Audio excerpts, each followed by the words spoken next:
জীবনের সব গুনার ফিরিস্তিগুলো একটা একটা করে স্বীকার করে আল্লাহরে বলেন, আল্লাহ আমি পাপী,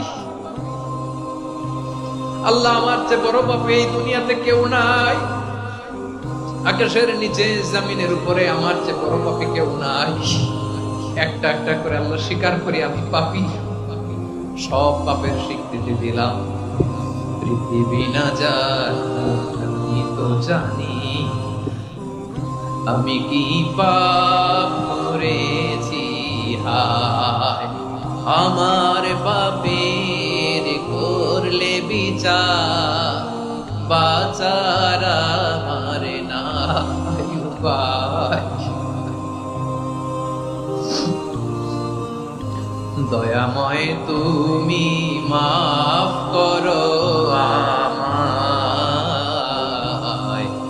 মাফ করো আমায়। আল্লাহ তাআলা যদি দয়া করে আমাদেরকে মাফ না করে, আমাদের বাঁচার কোনো উপায় নাই। আপনি কি ভেবেছেন আপনার নামাজ দিয়ে আপনি জানেন